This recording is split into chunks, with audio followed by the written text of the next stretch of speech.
What's up, I Like Scary, man? I hope you guys are having an awesome day. I'm having an awesome day, man. Today we're going to talk about an exclusive interview from Screen Rant with Mr. Jason Blum himself. This is very interesting, but we kind of already knew because it was already stated by Mr. David Gordon Green that this will be the last Halloween they're dealing with. They're washing their hands with it. This is their story. This is how they want it to end, and stuff like that. So basically, what Jason Blum said is, you guys, I didn't say it's going to be the last Halloween movie. It's our last Halloween movie. We have no more rights to make any more Halloweens. So it goes back to Malik Akkad and what he does, and only he knows. But we are done. This is our last one. I think people will be very happy. So, to touch on that, first off, that made me feel so good. I love positive comments when it comes to Halloween ends. So I know a lot of people out there are being kind of about it because of past things that happened with kills and cringiness and stuff like that. But, like I told you guys, I think Halloween ends will be perfect. I think it will be good. I definitely think they will try their best to give us a handshake out the theater as Halloween fans, because this is the first time we ever got a Halloween movie called Halloween Ends, which being the finale. This is the end. This is the closure moments. This is the answer to all your questions, and we're going to walk away and, you know, we're going to drop the mic, basically. So, first off, you all, I want to say this. Bro, Jason Blum, David Gordon Green, just Blumhouse in general did an awesome job with the trilogy. I know you guys can admit it and just respect that, because they did. Like I said, you all, it's getting real because this is the last Halloween. So all the negative comments and stuff like that we've had, I mean, we can definitely share our opinion, because they did have cringiness in some of the scenes with kills and stuff like that. But I feel like we have to be grateful, you all. Michael had took a big break. He took a big break. Last time we had Michael was Rob Zombie's Halloween. The first one was good. The second one was, I didn't like it. But what I'm saying to you guys is we have to be grateful as Halloween fans, because after this, I know he's coming back. He's our Frankenstein. So people will always try to pick up the license to Halloween and tell their take on it and their story and their point of view of it. So he's going to always come back. You know what I mean? So I feel that it's just going to be kind of scary when he comes back, because I want to touch on this. If Jason Blum, I'm not saying that they won't ever get the rights back and decide to make another one, because at the end of the day, you know, I'm going to be honest, Michael Myers, the Halloween franchise in general, is a huge cash cow. It's money, it's dollar signs all over it.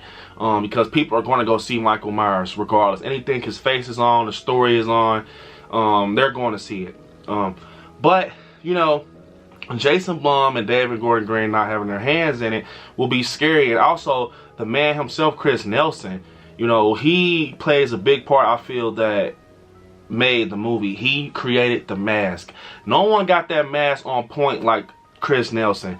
He literally did it to the T, to the point it looks like an aged 78 mask. So, you know, with that being said, I mean, I'm not saying there's artists out there that can't do it, because it's freaking rehab artists and sculptors out there that does awesome masks. But I'm just saying, man, I don't know, man. No one has Chris Nelson beat on the mask tip, bro. Nobody. So, with that being said, you know, I like the way David Gordon Green told his side of the story with this trilogy. You know, that's just my opinion. I think he did an awesome job. The way 2018, you know, it was just the 78 feel. It wasn't nothing too new about it. It was just like, it stayed in its stomping grounds, and it became a great film. Told the right way, to the point it made fans become even bigger fans, and it made fans that decided to stop being fans of Michael Myers come back and be fans again. I seen it firsthand. So, you know, I feel like skip over Rob Zombie's Halloween. This reboot, or whatever you want to call it, was amazing, bro. It made Halloween fans come 30,000 times harder. We did the merch, the look, the storyline. We got Allison, Judy Greer, we got Hawkins. It just is amazing. But what I'm telling you is, you guys, depending on what they want to do in the future, if they do bring it back, I think it would be so cool to either redo 78 in a way, you know, almost like how the flashback scene was in Kills. That's what I'm saying. David Gordon Green doesn't do it. I don't know if I want to see anyone do that, but I think it would be cool to see someone on like their own take on Myers, the beginning of the story and where it came from. I think that would be cool. Also, I think it'd be cool is if we give the Strodes a break and we have some type of continuance where Myers goes and terrorizes another family or another person out there. But you know, Michael Myers, he's the boogeyman. He kills everyone in his face that gets in his way. But you know what I mean? This has some more characters in there. I see how Michael, you know, how he goes about dealing with other people besides the Strodes, you know. But obviously, like Hawkins said, he's not even looking at Laurie. He just, you know, Dr. Sartain is the reason this got involved, which I love what David Gordon Green with that. You know, we actually don't never going to get Jamie Lee Curtis back in it. I feel, unless some money is thrown to the point she cannot deny it, but she's saying like she's done. So, you know, I would like to see Allison. I don't know, man, because it's almost like you're kind of pushing it with that because Allison is a part of Laurie. So I'm going to see Allison, Andy Matichak, and people of that nature anymore. But what I do want to see, because I'm a fan of this storyline, is Jamie Lloyd. Danielle Harris. I am a big Danielle Harris fan. I feel like she definitely needs to be involved in a storyline for Halloween if they bring it back, and we should tell that side of the Halloween timeline. You know, Danielle Harris, Jamie Lloyd, and you can definitely go off of that.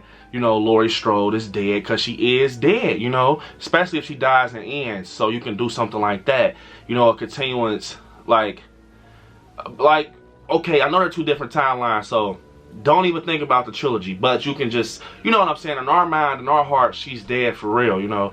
Laurie Strode is not in Halloween anymore, so it will kind of work because Danielle Harris can basically, you know, come and tell her story about what happened with Halloween 4. She was the, you know, the clown, and maybe she got some fouls on her where she killed her mother, had the scissors and stuff like that. You know, we could actually still factor in Loomis how you did in Kills, how we had the flashback scene with Loomis. You can actually factor in Loomis with the Halloween 4 timeline, and you know, from there, and you could deal with it like that. You know, actually bring in 5 if you want it. I know 5, a lot of people are not fans of 5, bring in 5, but after that, stop.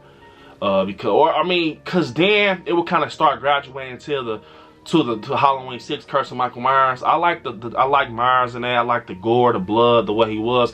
But the cult, I'm not a fan of the cult theory, man. It kind of, you know, it was a nice way how the cult theory cleared up a lot of stuff and made it clean and stuff. But I'm not a fan of it. I just like Michael being purely evil, you know. So, but I definitely feel that you can definitely go off of the Halloween 4 storyline, and also, you know, if you wanted to, but Laurie's not there no more, so we can't do that. But I think it'd be cool to do a part 2 to like H2O. You know, I'm a big fan of H2O. Maybe you can say like she died and then bring the son back or something like that. John, I liked his character. But they can definitely go a lot of ways because thanks to Halloween having these like just numerous timelines and stuff like that. So they can definitely do that. But the number one for me will be something involving Danielle Harris.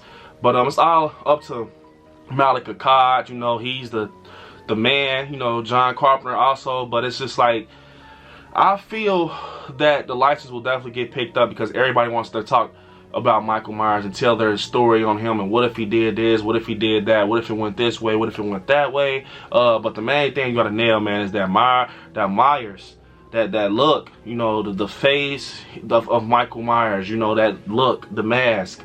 So it's like, man, that's the most important thing. And also, you guys, something else said I want to talk about before we end it. Man, you know, the Blumhouse not possibly having a license or anything no more. We won't have James Jude Courtney, and man, it's like I told you guys, it's not gonna be anyone that can portray Myers better than James Jude. He's a beast. He's a monster. He gave us a side of freaking Michael Myers that even the original shape didn't give us. He gave him an extra spin and a little bit of style that to the point it's like, this is the Michael we wanted. He has his own, you know, mannerisms he put in Michael Myers, the certain things he does, but also with a little taste of that Nick Castle original shape.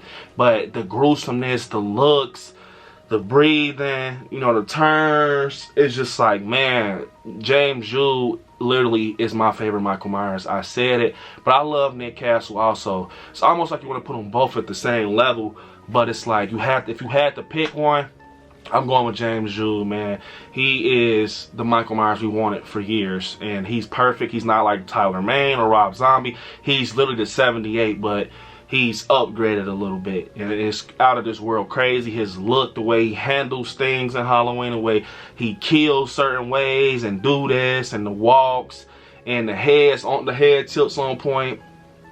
You have to love James Jude.